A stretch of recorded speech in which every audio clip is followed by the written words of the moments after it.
Christine Frohnert has been a partner of Beck and Frohner LLC since 2012. She's also a research scholar and coordinator of the time-based media conservation program at the Conservation Center of the Institute of Fine Art of New York University. And I'm proud to say that she's also a fellow graduate of the Conservation of Modern Materials and Media program at the Academy of the Arts in Bern. Christine, we talk about the developments of the field of contemporary art conservation in Europe and the US. Please, Christine. Thank you so much for the very, very kind introduction, and a big, big thank you to the organizers and also to the previous speakers who presented so beautifully. And I think I will touch on some subjects that have been mentioned already, but also I can't do without saying it's such a joy and an honor to be here. And as an alumni now, I finally get the chance to thank the program for the pioneering work that has been carried out there and is still being carried out. So I'm now going to share my screen, and so now I'm going to try to draw the landscape of the development of our field within 15 minutes, and will just add by giving a little bit of my personal perspective from the developments in Europe and the US.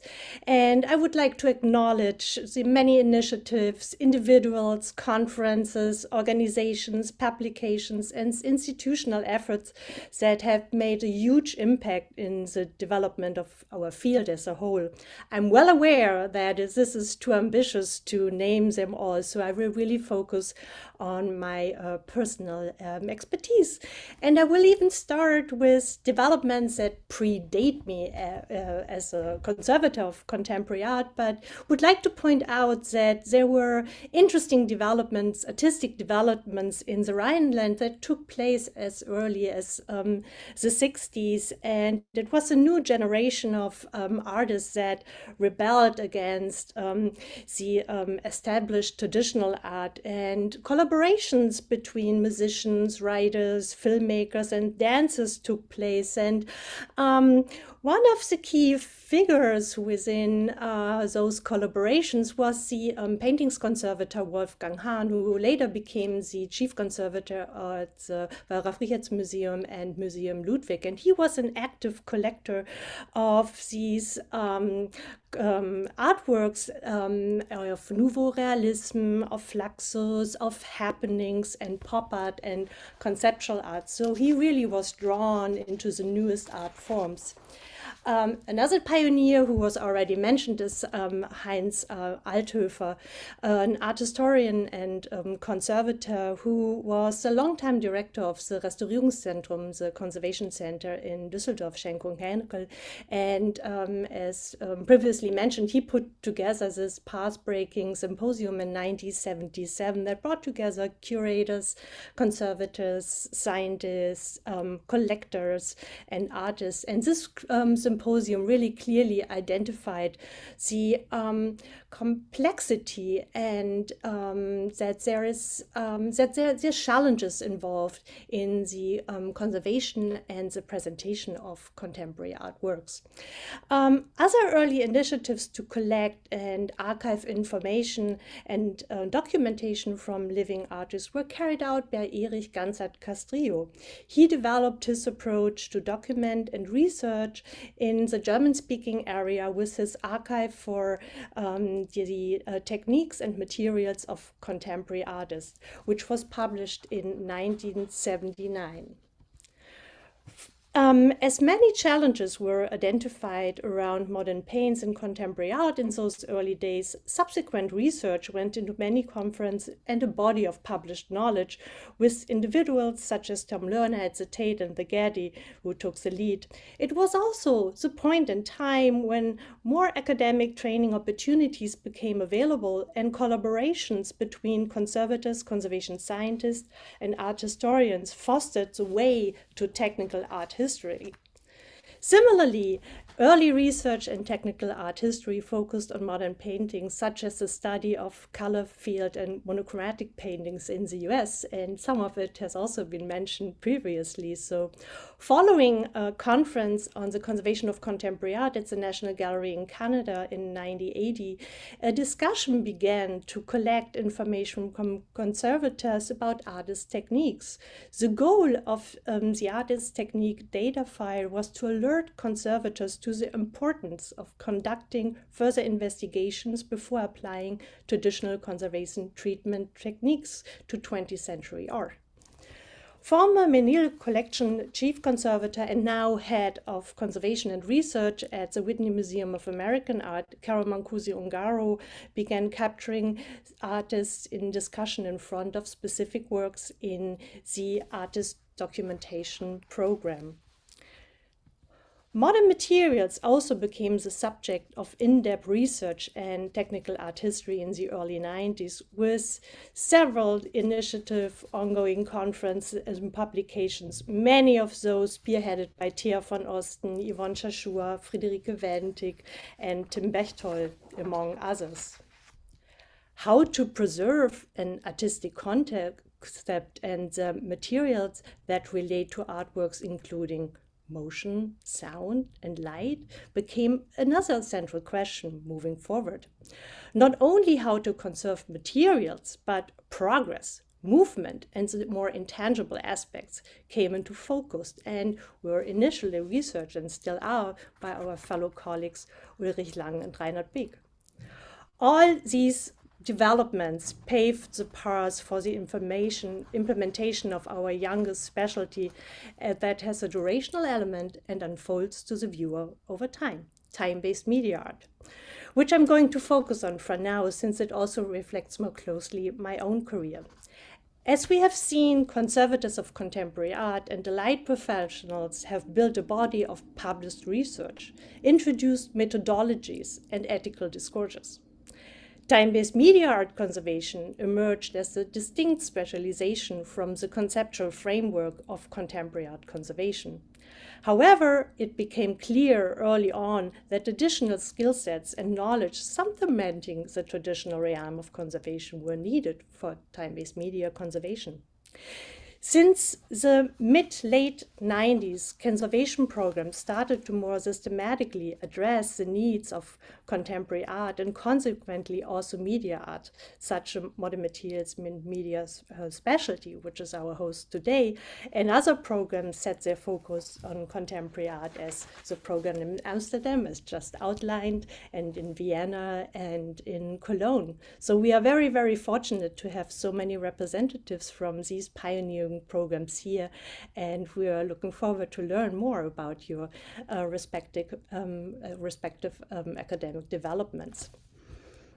As mentioned earlier, the 90s really marked an important point for the formation of time-based media art conservation as a new specialty. In 1996, the Tate appointed Pip Lawrenson as the first time-based media conservator worldwide, then called Sculpture Conservator for Electronic Media. As you all know, Pip has played a primary role in the field ever since. A year later, the interdisciplinary research project and international symposium Modern Art Who Cares took place in Amsterdam.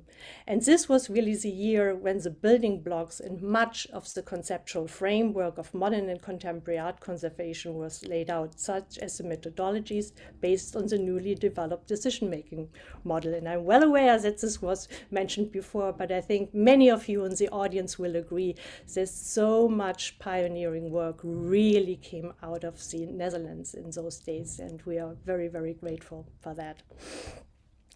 In 1999, the Guggenheim Museum initiated the Varial Media Initiative, which raised awareness of the need for the preservation strategy of the more intangible and dynamic components of time-based media art.